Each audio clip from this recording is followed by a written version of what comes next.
this new exciting exercise. Today I'll show you how to practice sharp lines and have 100% control of your brush strokes. Let's use our spoons again. I've applied the Bright Bone primer so that you can use even lighter colors if you want to, because they are more visible. And this time we start with a new knowledge. The pressure we put on our brush reflects on strokes width.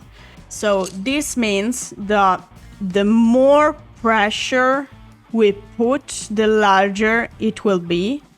And opening the bristles, the more amount of color the tank will release.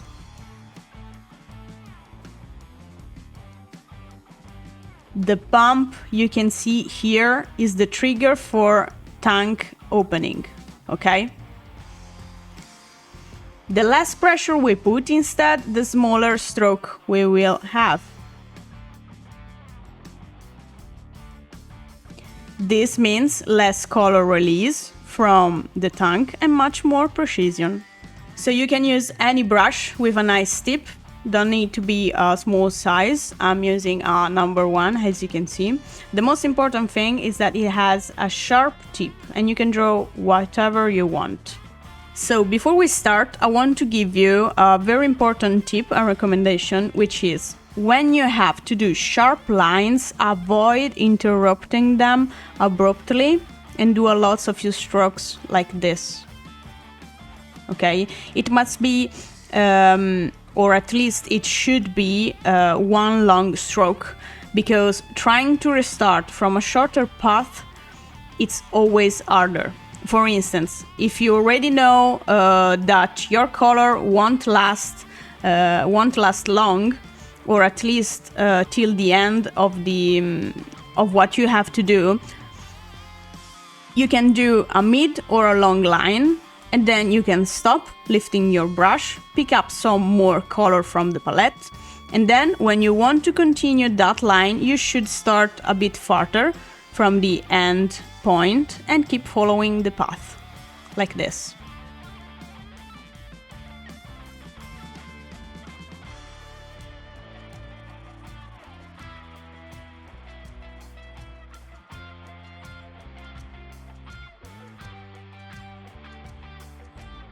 Okay? Don't do this thing. Don't do it. Try to avoid it as much as possible. So first exercise, control the pressure. Task force a mid pressure, heavier pressure and light pressure.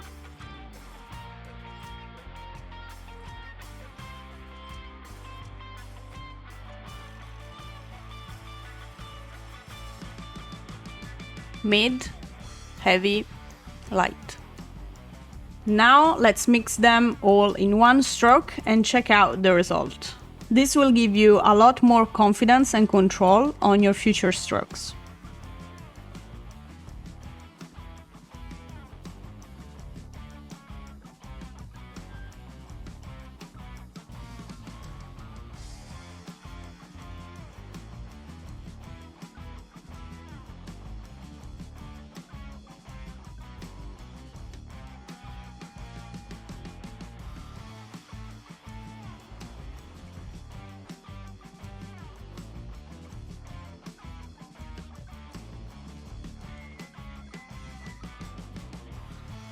Second exercise, see how pressure changes based on your brush angle and strokes. Maybe when you're doing vertical lines, you feel more comfy and have a steadier hand, while with horizontal ones, you have to apply more focus and control. Of course, try to take advantage of your pinky for a steady hand. I usually lay it on a miniature on my other hand finger, like this.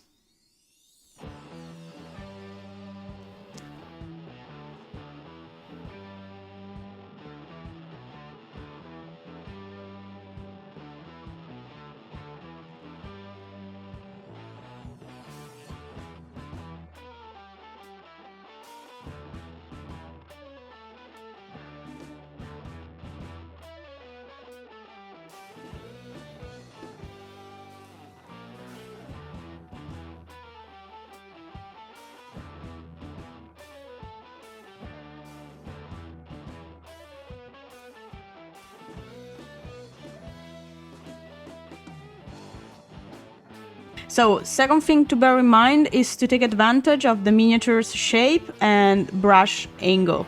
Okay, so we can often use the side of the brush to make sharp edges, but you must always consider the pressure to not flood everything, okay? This kind of side. This is what I mean with side of the brush. Okay, so for instance, if you want to paint these edges of the knee, it's easier to do it with the side of our brush. Don't load the brush with too much color, nor too few, because we don't want neither to flood it nor to dry brush it. So practice and test and find the perfect balance.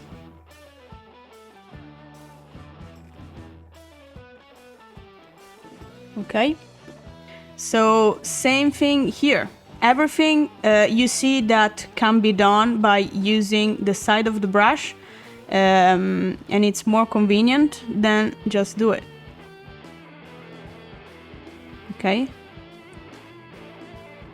You can also do both things. First with brush control for the larger line, and then highlight the very edge with the side of the brush.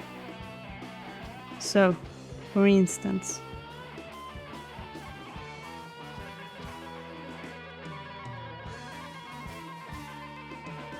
this is the larger line, and then when we want to highlight it with a lighter color,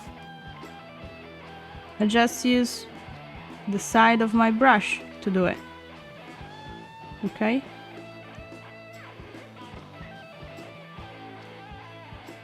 Now it's not much visible because they're very similar. Let me try with a lighter one.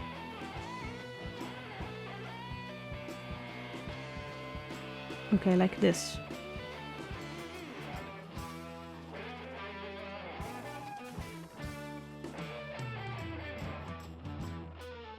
And also remember to rotate the miniature, just to feel more comfortable.